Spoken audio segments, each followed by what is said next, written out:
মুসলমান চলে গেছে ভারতে, কিন্তু দোকানদারি রেখে গেছে। বলে কি দোকানদারি? ভারতের মাটিতে একটা কবর আছে, সেই কবরটার নাম হলো তাজমহল। কি কবর? 500 টাকা টিকিট। প্রতি মাসে ইনকাম হয় 10 কোটি টাকা। 10 কোটি টাকা যদি মাসে ইনকাম হয়, বছরে হয় 100, কত 20 কোটি টাকা। নারায়ে তাকবীর। এ টাকাগুলো কারা খায়? মোল্লারা খায় না, তোমরা খাও।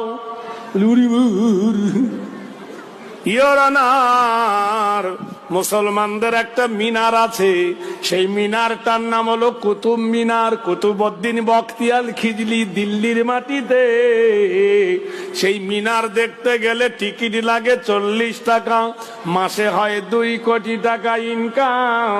তাহলে মাসে 2 কোটি হলে বছরে হয় 24 কোটি টাকা। এই টাকাগুলো কোথায় যায়? ইয়োরানার মুসলমানদের একটা ঘর আছে ফতেপুর, সেই ঘরটা হুমায়ুন বানিয়েছিলেন। আরেকটা ঘর হলো আগ্রা, সেটা আকবর বানিয়েছিলেন। আরেকটা হলো লালকেল্লা, শাহজাহান বানিয়েছিলেন। এই 3 ঘর থেকে আসে মাসে 3 কোটি টাকা। তাহলে 3 বারং 36।